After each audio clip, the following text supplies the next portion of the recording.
Assalamualaikum warahmatullahi wabarakatuh. Perkenalkan, nama saya Muhammad Ihsan Rahmat, mahasiswa program studi hukum keluarga semester 5 dari Universitas Islam Syarif Hidayatullah Jakarta. Jadi di sini saya akan menjelaskan mengenai materi hukum acara perdata. Lanjut, kita masuk ke materi ya. Jadi apa saja nih materi yang dimuat dalam mata kuliah hukum acara perdata? Jadi di sini ada 10 materi. Yang pertama itu pengertian dan sumber-sumber hukum acara perdata. Kemudian yang kedua itu ada asas-asas hukum acara perdata dan kewenangan mengadili. Kemudian yang ketiga ini ada gugatan dan surat kuasa. Kemudian yang keempat ada pemanggilan dan sidang pertama serta sidang ke-1. Kemudian yang kelima ini ada eksepsi dan atau jawaban disertai atau tanpa rekonvensi. Kemudian yang keenam ini ada replik duplik. Yang ketujuh ada pembuktian, kesimpulan. Yang ke-8 ada putusan. Ke-9 ada upaya hukum. Dan yang terakhir itu ada eksekusi. Lanjut ke materi yang pertama, yaitu mengenai pengertian hukum acara perdata. Nah, dalam karangan Profesor Subekti, Profesor Sudikno Mertokusumo, dan Lilik Mulyadi, dan lain-lain, itu menjelaskan mengenai pengertian hukum acara perdata. Jadi, hukum acara perdata itu adalah hukum yang mengatur tata cara atau prosedur menegakkan hukum material dalam rangka perlindungan dan penegakan serta mempertahankan dan atau memperoleh kembali hak atau kepentingan seseorang atau subjek hukum tertentu yang dilanggar oleh orang atau subjek hukum yang lainnya. Jadi tujuannya di sini untuk mencegah terjadinya tindakan semena-mena atau sewenang-wenang. Kemudian lanjut. Jadi sumber hukum dari hukum acara perdata ini disebutkan ada 10 sumber hukum. Jadi yang pertama ini ada HIR, yang kedua ada RBG, kemudian yang kedua ada RV, yang keempat ada Kitab Undang-Undang Hukum Perdata atau KUH Perdata. Kemudian yang kelima ini ada undang-undang atau perundang-undangan. Kemudian yang keenam ada jurisprudensi. Kemudian yang ketujuh ada surat edaran Mahkamah Agung RI. Kemudian yang kedelapan ada pandangan para doktrina tentang HAP. Kemudian yang kesembilan ada perjanjian-perjanjian atau perjanjian bilateral. Kemudian yang terakhir ada adat kebiasaan. Oke, lanjut. Jadi di sini dalam undang-undang ini disebutkan ada 7 undang-undang mengenai mengenai sumber dari hukum acara perdata. Yang pertama ini ada Undang-Undang Peradilan Ulangan. Kemudian yang kedua ada Undang-Undang MA. Yang ketiga ada Undang-Undang Peradilan Umum. Yang keempat ada Undang-Undang Kekuasaan Kehakiman. Yang kelima itu ada Undang-Undang Perkawinan beserta peraturan pelaksanaannya. Kemudian yang keenam itu ada Perma. Nah, yang terakhir itu ada ketentuan perundangan lain sebagaimana yang dimaksud dalam Undang-Undang Nomor 12 Tahun 2011 tentang pembentukan peraturan perundang-undangan. Lanjut, kita masuk ke asas-asas hukum acara perdata. Nah, jadi yang pertama itu ada hakim bersifat menunggu dan hakim bersikap pasif. Nah, di sini dijelaskan inisiatif untuk mengajukan tuntutan hak diserahkan sepenuhnya kepada yang berkepentingan. Jadi, apakah akan ada proses atau tidak? Apakah suatu perkara atau tuntutan hak itu akan diajukan atau tidak? Sepenuhnya diserahkan kepada pihak yang berkepentingan. Kalau tidak ada tuntutan hak atau penuntutan, maka tidak ada hakim. Demikianlah bunyi PMEO yang tidak asing lagi. Nah, lanjut. Di sini ada pasal 132 HIR atau 156 RBG dan pasal 178 HIR atau 189 RBG. Jadi, tuntutan hak yang mengajukan adalah pihak yang berkepentingan. Sedangkan hakim itu bersikap menunggu datangnya tuntutan hak yang diajukan kepadanya. Atau yang biasa dikenal iudex ne procedat ex officio. Nah, itu. Nah, ini tuh diatur dalam pasal 118 AIR dan 142 RBG. Hanya yang menyelenggarakan proses adalah negara. Nah, tanda kurung tuh. Jadi hakim di sini bersikap menunggu datangnya tuntutan hak yang diajukan oleh orang yang merasa dirugikan haknya. Nah, lanjut nih. Akan tetapi sekali perkara diajukan kepadanya, hakim tidak boleh menolak untuk memeriksa dan mengadilinya, sekalipun dengan dalih bahwa hukum tidak atau kurang jelas tertuang pada pasal 10 ayat 1 Undang-Undang Kekuasaan Kehakiman. Jadi ketika si hakim diajukan perkara oleh seseorang, nah itu hakim itu tidak boleh menolak, apalagi menghindar ya. Dalam artian nggak boleh menolak memeriksa dan mengadilinya dalam ketentuan kalaupun perkara yang diajukannya itu mengandung dalih hukum yang tidak jelas atau kurang jelas. Nah, tetaplah hakim itu wajib untuk memprosesnya, meriksa dan mengadilinya.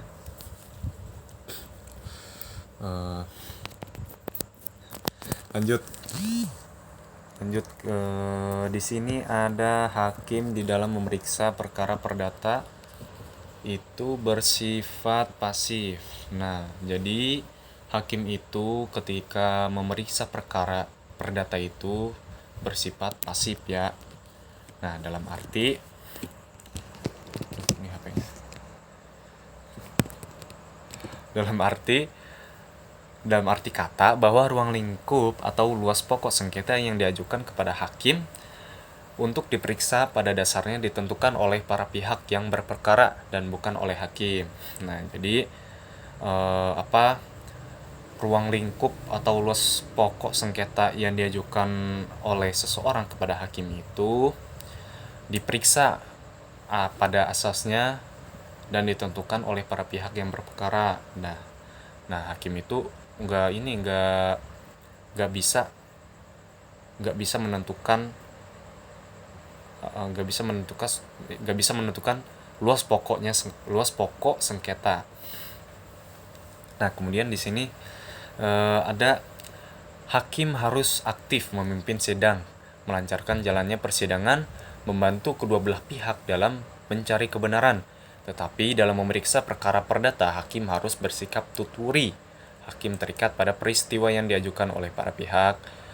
Nah, di sini hakim ini sifatnya harus aktif ya dalam memimpin sidang guna melancarkan jalannya persidangan. Nah, jadi hakim di sini harus membantu kedua belah pihak dan tidak boleh berpihak ya. Membantu kedua belah pihak dalam mencari kebenaran. Tetapi dalam memeriksa perkara perdata, hakim harus bersikap tuturi. Nah, lanjut, hakim wajib mengadili seluruh gugatan dan dilarang menjatuhkan putusan atas perkara yang tidak dituntut atau mengabulkan lebih daripada yang dituntut atau ultra petita. Jadi hakim di sini wajib mengadili ya. Mengadili apa? Mengadili seluruh gugatan. Nah, hakim itu dilarang nih menjatuhkan putusan atas perkara yang tidak dituntut. Nah, jadi perkara yang tidak dituntut itu hakim dilarang nih untuk menjatuhkan putusan, apalagi mengabulkan lebih daripada yang dituntut. Nah, itu yang biasa dikenal dengan ultra petita. Kemudian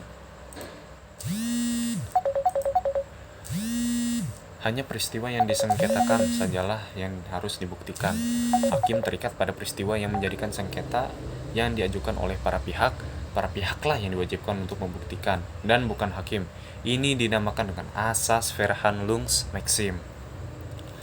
Nah, jadi hakim ini bersifat terikat pada peristiwa yang menjadi sengketa. yang diajukan oleh para pihak. Kemudian para pihaklah yang diwajibkan untuk membuktikan dan bukan hakim. Nah, ketika perkara di sini mempunyai bukti, alat bukti. Nah, di sini para pihak ini mengajukan pembuktian terhadap terhadap perkara yang diajukan ke hakim.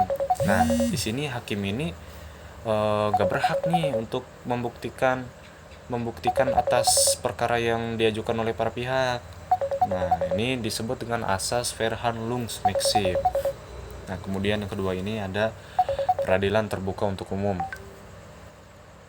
Nah, jadi pada dasarnya gitu ya, semua sidang pemeriksaan pengadilan ini sifatnya terbuka untuk umum, kecuali undang-undang menentukan lain. Nah, sidang pemeriksaan pengadilan pada asasnya adalah terbuka untuk umum, yang berarti bahwa setiap orang dibolehkan hadir dan mendengarkan pemeriksaan persidangan sebagai social control. Nah, jadi ketika sidang suatu perkara di sini pada dasarnya itu bersifat terbuka untuk umum. Jadi khalayak masyarakat itu ketika ingin menghadiri atau ingin menyaksikan suatu perkara itu dijalankan oleh para hakim dan para pihak ini, masyarakat itu boleh nih untuk hadir, untuk istilahnya untuk memantau, untuk mencari tahu. Nah, dengan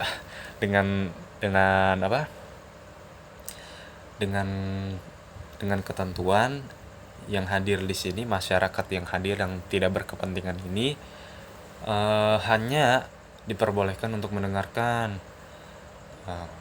apaan nih? Mendengarkan hakim memeriksa persidangan, memeriksa dan menjalankan persidangan. Kemudian putusan pengadilan hanya sah dan mempunyai kekuatan hukum apabila diucapkan dalam sidang terbuka untuk umum. Nah, ketentuan hal tersebut dijelaskan pada pasal 13 ayat 2 Undang-Undang Kekuasaan Kehakiman. Kemudian, tidak dipenuhinya ketentuan semua sidang pemeriksaan pengadilan adalah terbuka untuk umum dan pengucapan putusan pengadilan dalam sidang terbuka untuk umum mengakibatkan putusan batal demi hukum. Nah, jadi ketika semua sidang ini dalam proses pemeriksaan pengadilan, apabila tidak dipenuhinya ketentuan dalam sidang pemeriksaan ini secara terbuka untuk umum, itu mengakibatkan putusan batal demi hukum. Nah, ini diatur nih dalam pasal 13 ayat 3 Undang-Undang Kekuasaan Kehakiman. Lanjut. Nah, di sini ada pengecualian apabila ditentukan lain oleh undang-undang atau apabila berdasarkan alasan-alasan yang penting yang dimuat di dalam berita acara yang diperintahkan oleh hakim. Maka persidangan dilakukan dengan pintu tertutup, diatur dalam pasal 29 RO. Dalam pemeriksaan perkara perceraian atau perjinahan sering diadakan dengan pintu tertutup. Nah, di sini nih kan tadi kan udah dijelaskan nih bahwa pada dasarnya kan sidang itu kan bersifat terbuka untuk umum.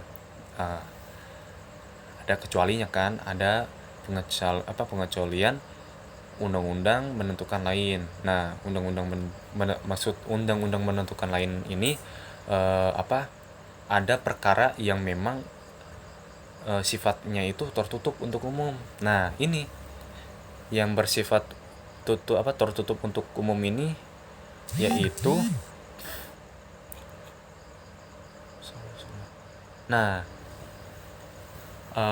mengenai perkara perceraian atau perjinahan. Nah, ini sifatnya sidangnya tertutup untuk umum. Jadi nggak semua perkara itu bersifat terbuka untuk umum untuk disaksikan untuk diseksamakan oleh halayak masyarakat. Nah, di sini yang ketiga itu ada mendengar kedua belah pihak yang berperkara. Nah, di dalam hukum acara perdata, kedua belah pihak haruslah diperlakukan sama, tidak memihak dan didengar bersama-sama. Jadi hakim ini harus berbuat adil dalam artian kedua belah pihak yang ini ya tergugat dan penggugat ini harus diperlakukan secara adil sama. Nah, hakim ini tidak boleh memihak salah satu di antara tergugat dan penggugat, dan harus didengar bersama-sama. Kemudian lanjut yang keempat itu ada putusan hakim harus disertai dengan alasan-alasan. Semua putusan pengadilan harus memuat alasan-alasan putusan yang dijadikan dasar untuk mengadili. Yang kedua itu ada penetapan dan putusan harus memuat pertimbangan hukum hakim yang didasarkan pada alasan dan dasar hukum yang tepat dan benar atau argumentasi hukum. Kemudian ada putusan yang tidak lengkap atau kurang cukup dipertimbangkan, itu merupakan alasan untuk kasasi dan harus dibatalkan. Kemudian hakim ini wajib menggali, mengikuti dan memahami nilai-nilai hukum dan rasa keadilan yang hidup di dalam masyarakat. Kemudian yang terakhir itu ada ilmu pengetahuan, itu merupakan sumber pula dari hukum acara perdata. Kemudian yang materi selanjutnya itu ada berperkara dikenakan biaya. Nah, jadi pada hakikatnya itu ya, ketika kita mengajukan perkara ke pengadilan itu, maka ada biaya-biaya yang harus kita bayar ke administrasi pengadilan. Nah, jadi hal ini tuh udah diatur nih dalam pasal 121 ayat 4, 182, 183 HIR, 145 ayat 4, 192 sampai 194 RWG. Nah, jadi apa nih biaya perkara ini? Maksudnya meliputi apa aja? Jadi biaya perkara ini meliputi biaya kepanitraan dan biaya untuk panggilan, pemberitahuan para pihak serta biaya materai. Nah, jadi biaya perkara ini meliputi biaya kepanitraan dan biaya untuk pengadilan dan biaya untuk panggilan dan pemberitahuan para pihak serta biaya materai. Di samping itu, apabila diminta bantuan seorang pengacara atau advokat, maka harus pula dikeluarkan biaya. Nah, jadi ketika kita mengajukan perkara ke pengadilan, kita wajib membayar biaya perkara. Nah, di samping itu jikalau kita meminta bantuan kepada pengacara atau advokat, maka kita juga wajib harus membayar biaya kepada pengacara tersebut. Nah, kemudian lanjut di sini ada bagi mereka yang tidak mampu untuk membayar biaya perkara. Nah, jadi di sini dijelaskan mengenai orang yang tidak mampu untuk membayar biaya perkara. Nah, jadi orang tersebut dapat mengajukan perkara secara cuma-cuma atau prodeo. Nah, negara ini menanggung biaya perkara bagi pencari keadilan yang tidak mampu dengan mendapatkan izin untuk dibebaskan dari pembayaran biaya perkara. Nah, dengan ketentuan mengajukan surat keterangan tidak mampu. Nah, surat keterangan tidak mampu ini dibuat oleh kelurahan yang membawahi daerah tempat yang berkepentingan tinggal. Jadi nggak cuman hanya yang mampu saja untuk mengajukan biaya perkara, namun kendati bagi orang yang tidak mampu ini ingin mengajukan perkara, namun dia dibatasi dengan sulitnya biaya yang ia keluarkan. Nah, negara ini negara ini memfasilitasi bagi mereka yang tidak mampu untuk membayar biaya perkara dengan mengajukan surat keterangan tidak mampu. Nah, surat keterangan tidak mampu ini dapat diperoleh dari kelurahan tempat ia tinggal dan kemudian diajukan ke pengadilan. Nah, baru udah biaya perkaranya itu secara cuma-cuma atau pro deo. Kemudian permohonan perkara secara pro deo akan ditolak oleh pengadilan apabila penggugat ternyata bukan orang yang tidak mampu. Nah, di sini nih hakim ini jikalau mengetahui permohonan perkara tersebut itu diajukan oleh orang yang oknum-oknum yang menggunakan surat keterangan tidak mampu ini, padahal ia mampu nih untuk membayar biaya perkara. Nah, maka perkara yang diajukan itu ditolak oleh pengadilan. Kemudian yang keenam itu lanjut, tidak ada kewajiban mewakilkan atau kuasa hukum. Nah, di sini HIR tidak mewajibkan para pihak untuk mewakilkan kepada orang lain, sehingga pemeriksaan di persidangan terjadi secara langsung terhadap para pihak yang langsung berkepentingan. Akan tetapi, para pihak dapat dibantu atau diwakili oleh kuasanya kalau dikehendakinya. Diatur dalam pasal 123 HIR dan 147 RBG. Jadi dalam sidang ini ketika kita mengajukan perkara, kemudian kita dibantu meminta bantuan kepada advokat pengacara. Nah, kan tetapi kita nggak bisa hadir nih dalam persidangan. Nah, baru nih kita advokat ini bisa untuk menggantikan kliennya jika ia tidak bisa hadir di persidangan.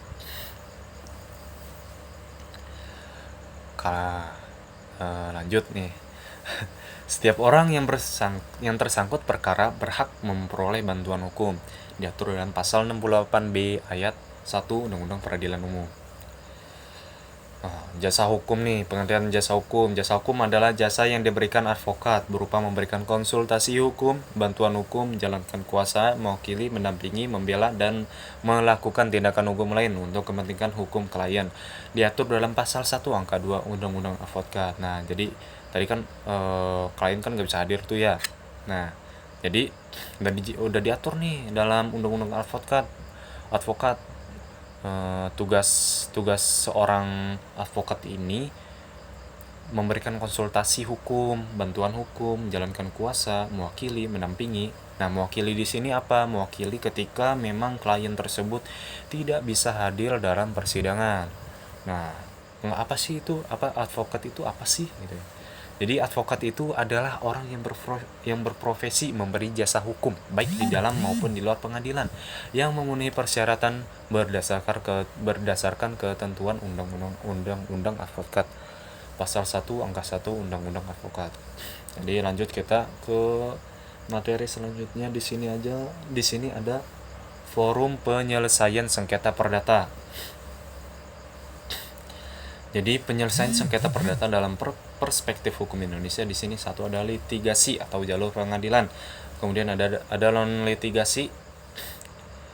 Ada yang ketiga itu ada kuasi judisial. Jadi tiga tersebut adalah forum penyelesaian sengketa perdata. Kemudian lanjut kekuasaan kehakiman di Indonesia. Jadi kekuasaan kehakiman di Indonesia ini diatur dalam pasal 24 Undang-Undang 1945 yang di dalamnya itu dijelaskan mengenai kekuasaan kehakiman. Kekuasaan kehakiman merupakan kekuasaan yang merdeka untuk menyelenggarakan peradilan guna menegakkan hukum dan keadilan. Yang kedua, kekuasaan kehakiman dilakukan oleh sebuah MA dan badan peradilan yang berada di bawahnya dalam lingkungan peradilan umum, lingkungan peradilan agama, lingkungan peradilan militer, lingkungan peradilan tun, dan oleh sebuah MK. Yang ketiga itu ada badan-badan lain yang fungsinya berkaitan dengan kekuasaan kehakiman diatur dalam undang-undang. Kemudian lanjut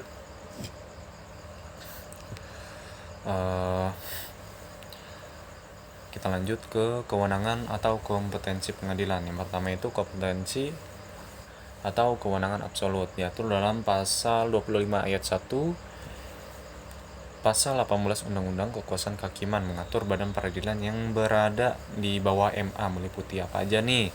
Yang pertama itu ada badan peradilan dalam lingkungan peradilan umum. Kemudian yang kedua itu ada badan peradilan dalam lingkungan peradilan agama. Kemudian yang ketiga itu ada badan peradilan dalam lingkungan peradilan militer. Yang kemudian yang terakhir itu ada Badan Peradilan dalam lingkungan peradilan Peratun ya. Nah, lanjut pengadilan khusus. Pengadilan khusus hanya dapat dibentuk dalam salah satu lingkungan peradilan yang berada di bawah MA yang diatur dan ditetapkan dalam undang-undang. Nah, kemudian pengadilan khusus antara lain pengadilan anak, pengadilan niaga, pengadilan PHI, dan pengadilan perikanan yang berada di lingkungan peradilan umum, serta pengadilan pajak yang berada di lingkungan peradilan tun. Kemudian lanjut kita ke kompetensi atau kewenangan relatif. Menyangkut kewenangan antara pengadilan tingkat pertama dalam satu lingkungan peradilan, misalnya dalam lingkungan peradilan umum adalah antara PN yang satu dengan PN yang lainnya. Kemudian kedudukan PN pada prinsipnya di kota madya atau di ibu kota kabupaten dan daerah hukum meliputi wilayah kota madya atau kabupaten diatur dalam Undang-Undang Peradilan Umum. Kemudian gugatan diajukan kepada ketua PN di wilayah pengadilan nama tergugat bertempat tinggal atau berada atau di mana barang tidak bergerak terletak atau pilihan domisili. Kemudian lanjut ke gugatan. Di sini pengertian gugatan. Di apa itu gugatan? Gugatan itu adalah tuntutan hak. Nah, di sini ada jenis-jenis gugatan dalam hukum acara perdata. Ada apa aja nih? Jadi di sini ada yang pertama itu ada gugatan biasa. Nah, apa itu pengertian gugatan biasa? Gugatan biasa adalah gugatan yang diajukan oleh pihak yang dirugikan. Misalnya PMH. Apa itu PMH? Perbuatan melawan hukum. Nah, diatur dalam pasal 1365 KUH Perdata dengan unsur-unsur sebagai berikut. Yang pertama ada perbuatan atau tindakan, yang kedua ada melawan hukum. Nah, lanjut nih. Yang ketiga itu ada kerugian. Lanjut kita ke gugatan sederhana. Nah, gugatan sederhana ini adalah pada hakikatnya merupakan gugatan sederhana itu gugatan yang diatur dalam Mahkamah Agung nomor 2 tahun 2015 tentang tata cara penyelesaian gugatan sederhana. Nah, nilai gugatan ini tidak besar. Biasanya nilai gugatan material sederhana ini paling banyak 500 juta. Nah, kemudian gugatan perwakilan kelompok diatur dalam Perma nomor 1 tahun 2002 tentang acara gugatan perwakilan kelompok. Kemudian yang keempat itu ada gugatan legal standing ingos atau gugatan LSM. Nah, gugatan ini adalah gugatan yang diajukan oleh organisasi berdasarkan hak yang diberikan atau dipunyai oleh organisasi yang bersangkutan untuk melakukan gugatan pengadilan. Misalnya, gugatan ini hanya diberikan terhadap organisasi yang bergerak di bidang LH berdasarkan Undang-Undang Perlindungan dan Pengelolaan LH. Diatur dalam Undang-Undang nomor 32 tahun 2009 dan undang-undang lainnya. Kemudian lanjut, ada gugatan warga negara atau Citizen Lawsuit, CLS. Nah, apa itu Citizen Lawsuit? Pada dasarnya adalah akses orang perorangan WN untuk kepentingan keseluruhan WN atau kepentingan publik termasuk kepentingan lingkungan mengajukan gugatan di pengadilan guna menuntut agar pemerintah melakukan penegakan hukum yang diwajibkan kepadanya atau untuk memulihkan kerugian publik yang terjadi. Nah, gitu ya hakikat pada Citizen Lawsuit. Kemudian lanjut ke surat gugatan. Apa itu surat gugatan? Nah, pada hakikatnya ini gugatan diajukan secara tertulis yang ditandatangani oleh penggugat atau kuasanya yang sah. Dalam tanda kurung ini kuasa ini advokat ya. Nah, kemudian ditunjukkan kepada ketua PN. Nah, surat gugatan itu berbentuk tertulis, kemudian ditandatangani oleh penggugat apabila penggugat menyewa kuasa hukum. Nah, tanda tangan kuasa hukumnya juga disertakan. Kemudian penggugat yang tidak dapat membaca dan menulis dapat mengajukan penggugatannya secara lisan di hadapan Ketua PN. Selanjutnya Ketua PN memerintah agar gugatan tersebut dicatat, diatur dalam pasal 120 HIR dan pasal 144 RBG. Kemudian gugatan disampaikan kepada PN, kemudian diberi nomor dan didaftarkan dalam buku register perkara setelah penggugat membayar panjar biaya perkara yang besarnya ditentukan oleh PL, diatur dalam pasal 121 HIR dan pasal 145 RBG. Nah, tadi kan udah dijelaskan ya mengenai perkara biaya di pengadilan. Nah, jadi ketika perkara kita udah dibayar, nah nanti kita dapat ini nih, dapat nomor register perkara apabila kita udah membayar panjar biaya perkara. Nah, mengenai nominal besar biaya perkara tersebut itu ditentukan oleh PN. Nah, lanjut. Dalam membuat gugatan, pertama-tama harus tahu kemana gugatan itu harus disampaikan. Hal ini menyangkut kewenangan atau kompetensi pengadilan di dalam mengadili suatu perkara baik absolut maupun relatif. Kemudian sesuai ketentuan pasal 118 HIR atau pasal 142 RBG PN, di sini PN berwenang memeriksa gugatan yang wilayah hukumnya ini meliputi 1. Tempat tinggal tergugat atau tempat tergugat sebenarnya berdiam. Kemudian yang kedua ini ada tempat tinggal salah satu tergugat. Jika terdapat lebih dari satu tergugat yang tempat tinggalnya tidak berada dalam satu daerah hukum, PN menurut pilihan tergugat. Kemudian ketiga ini ada tergugat utama bertempat tinggal. Jika hubungan antara tergugat adalah sebagai yang berhutang dan penjaminnya. Kemudian ini yang keempat itu ada tempat tinggal penggugat atau salah satu dan penggugat. Yang kelima ada dalam hal tergugat tidak diketahui tempat tinggalnya, yang menjadi objek gugatan adalah benda tidak bergerak atau tanah. Nah, jika ketika memang tergugat ini tidak tahu tempat dia tinggal gitu ya. Nah, ini bisa dialihkan dengan menggunakan objek gugatan yang tidak bergerak atau tanah jika tergugat tersebut memiliki tanah. Nah, oke, lanjut. Yang keenam itu ada untuk daerah-daerah yang berlaku RBG. Yang ketujuh ini ada jika ada pilihan domisili yang tertulis dalam akta. Nah, di sini ada pengecualian nih. Dalam hal tergugat tidak cakap untuk menghadap di muka pengadilan, gugatan diajukan kepada Ketua PN, tempat tinggal orang tuanya, walinya atau pengampunnya. Pasal 21 KUH Perdata. Kemudian lanjut ke syarat atau isi gugatan. Jadi apa sih isi gugatan? Apa sih syarat gugatan itu? Jadi isi surat gugatan tidak akan ditemui dalam HIR maupun RBG karena keduanya tidak mengatur tentang hal tersebut. Persyaratan ditentukan dalam pasal 8 angka 3 RV yang memberikan syarat bahwa gugatan berisi tentang hal-hal sebagai berikut. Jadi nih dalam gugatan ini nih isinya apa aja nih? Yang pertama ada identitas para pihak. Kedua, dasar atau dalil gugatan atau bisa disebut dengan posita. Kemudian yang ketiga itu ada tuntutan atau petitum. Nah, yang keempat itu ada syarat formal.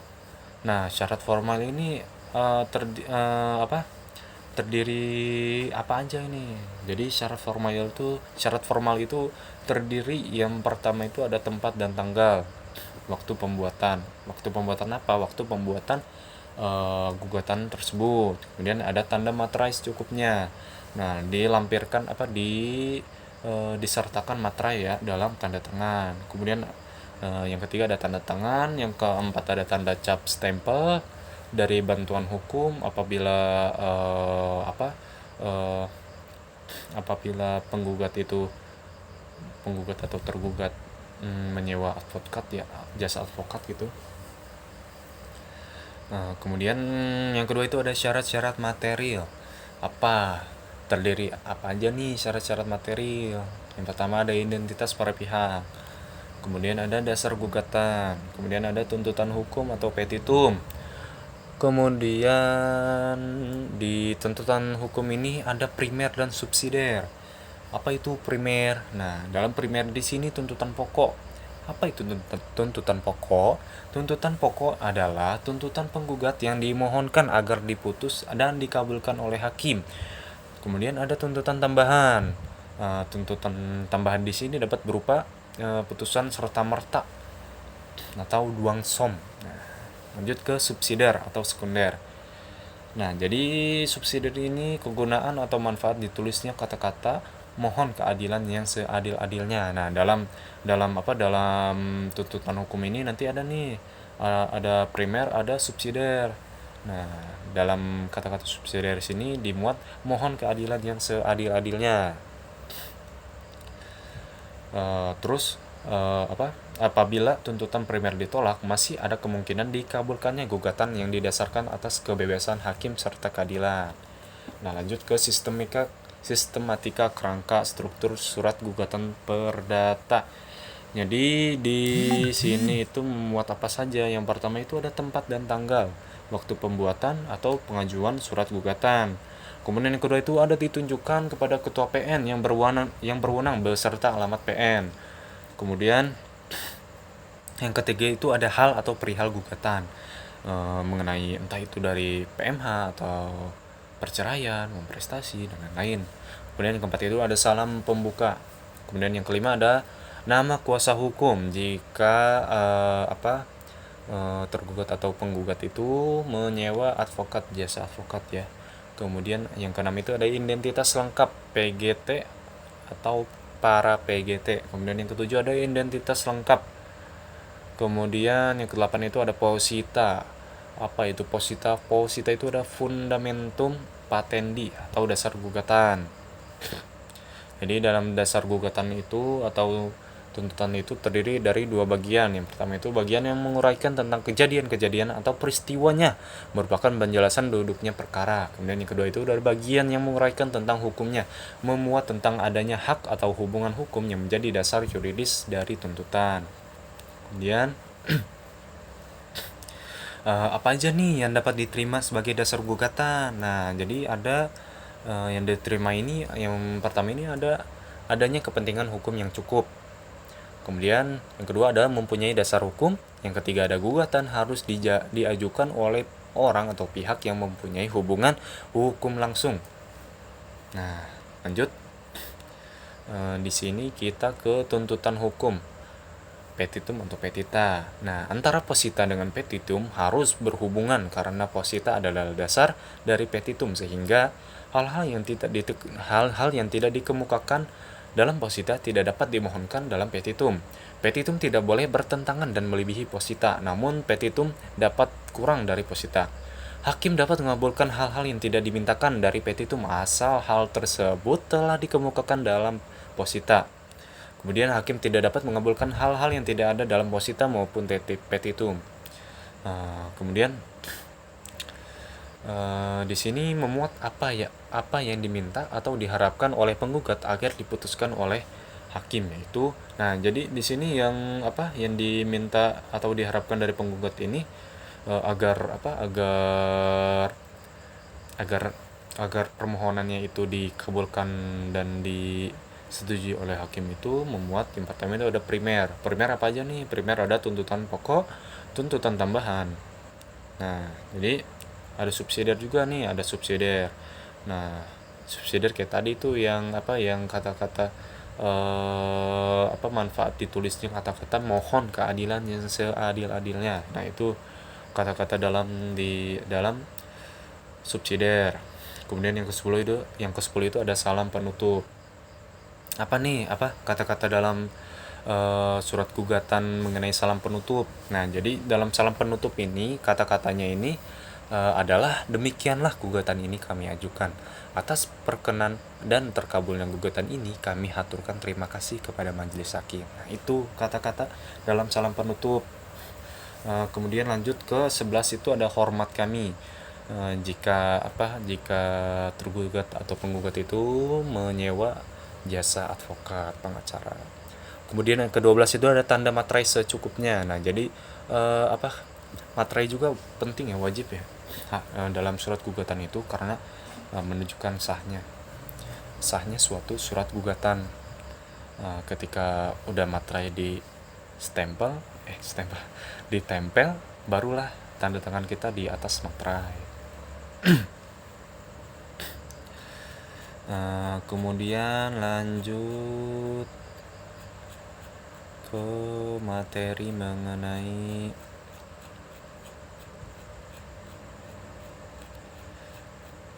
mana ini? Coba.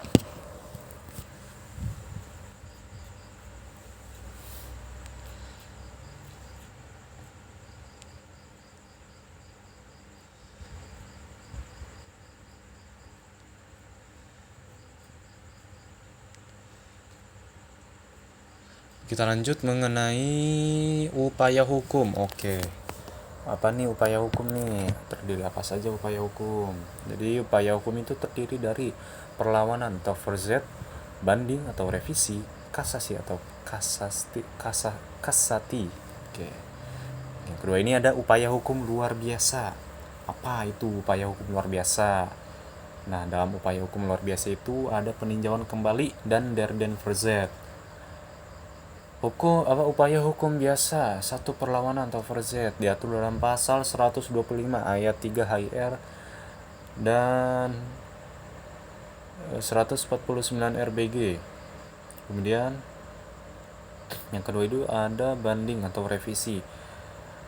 Permohonan banding diajukan kepada panitera PN yang menjatuhkan putusan dengan membayar biaya banding dalam jangka waktu 14 hari setelah putusan diucapkan atau setelah diberitahukan dalam hal putusan tersebut diucapkan di luar hadir.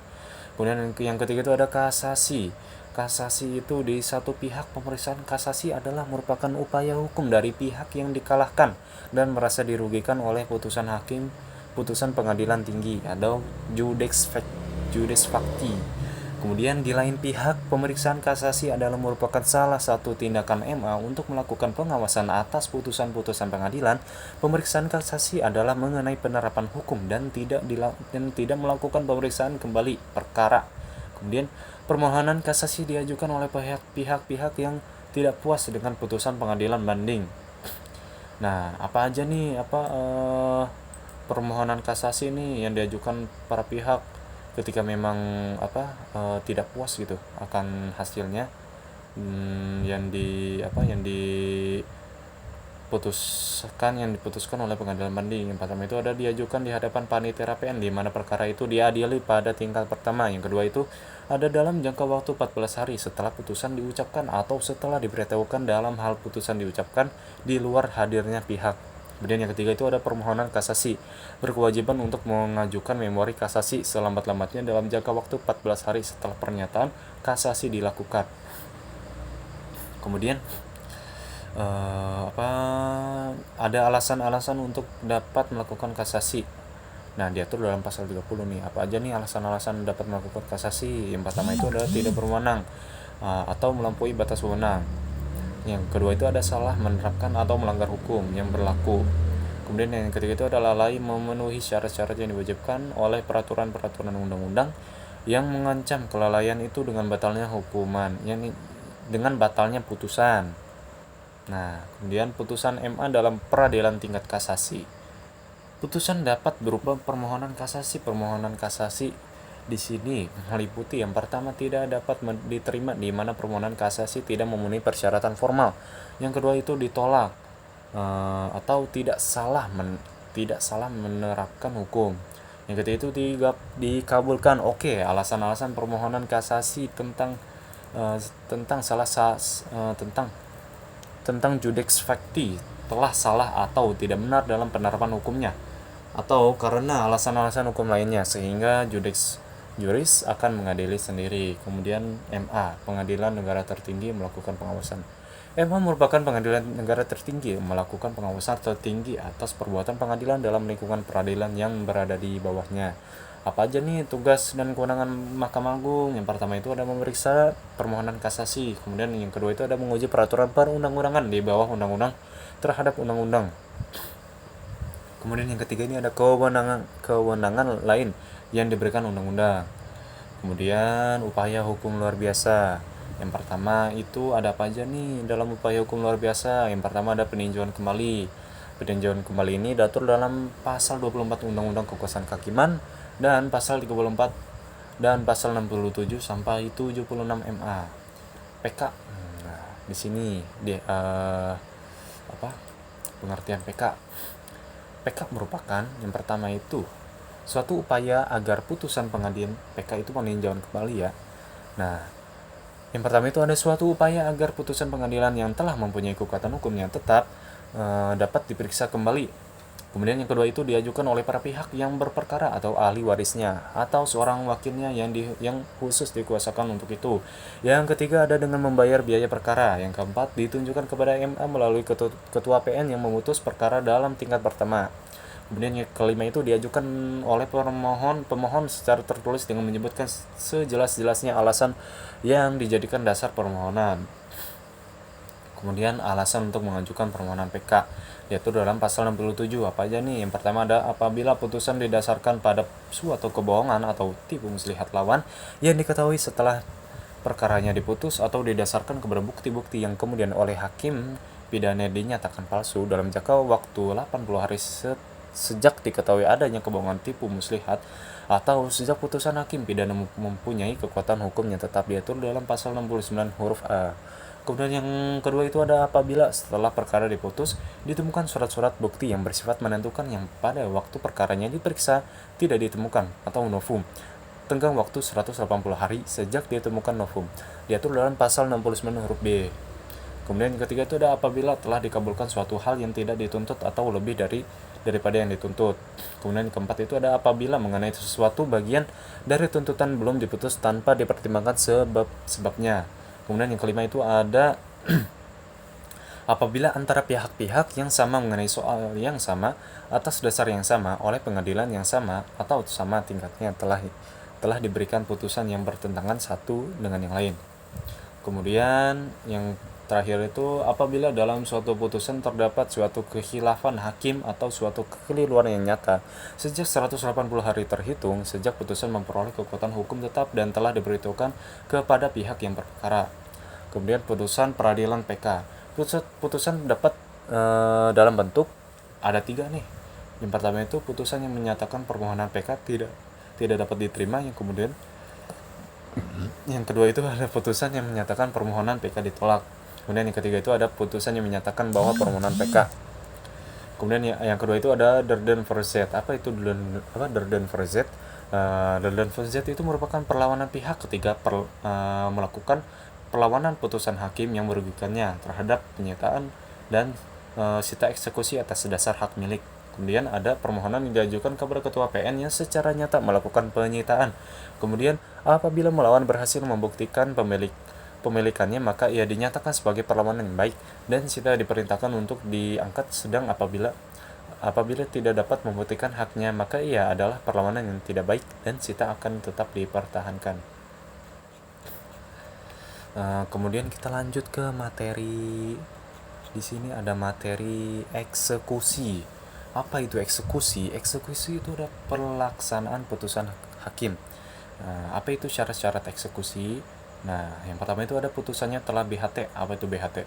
Berkekuatan hukum tetap. Nah, yang kedua itu ada permohonan eksekusi diajukan oleh pemohon eksekusi atau pihak yang menang. Yang ketiga ada termohon eksekusi tidak mau melaksanakan secara sukarela isi putusan yang telah berkekuatan hukum tetap tersebut meskipun sudah diingatkan oleh permohonan eksekusi beberapa kali. Kemudian yang keempat itu adalah putusan yang dapat dieksekusi. Kemudian lanjut ke rangkaian tahap eksekusi. Yang pertama itu ada aan mening peringatan, permohonan penetapan KPN. Kemudian yang kedua itu ada sita eksekusi, permohonan penetapan KPN. Kemudian yang ketiga itu ada pengosongan, permohonan penetapan KPN. Yang keempat ada penjualan di muka umum, permohonan penetapan KPN, proses administrasi KPKNL, pelaksanaan lelang di PN, risalah lelang KPKNL.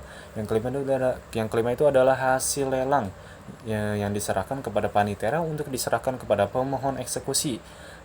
Kalau sisa dikembalikan kepada termohon eksekusi. Kemudian ada bentuk-bentuk eksekusi.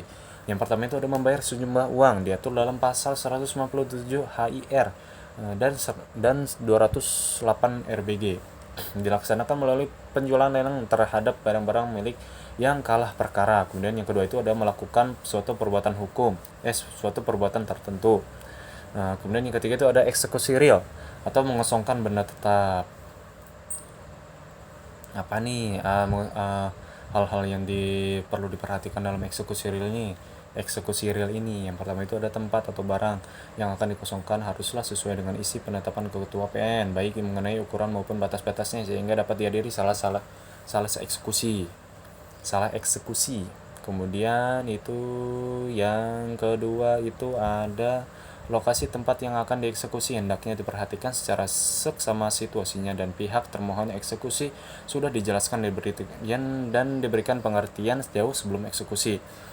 Kemudian hendaknya pihak pemohon eksekusi juga mempersiapkan segala sesuatu demi kemanusiaan serta menyediakan penampungan sementara. Kemudian yang terakhir itu adalah setelah eksekusi selesai, maka tempat yang dikosongkan itu harus tetap dijaga sementara sebelum diserahkan kepada pemohon eksekusi.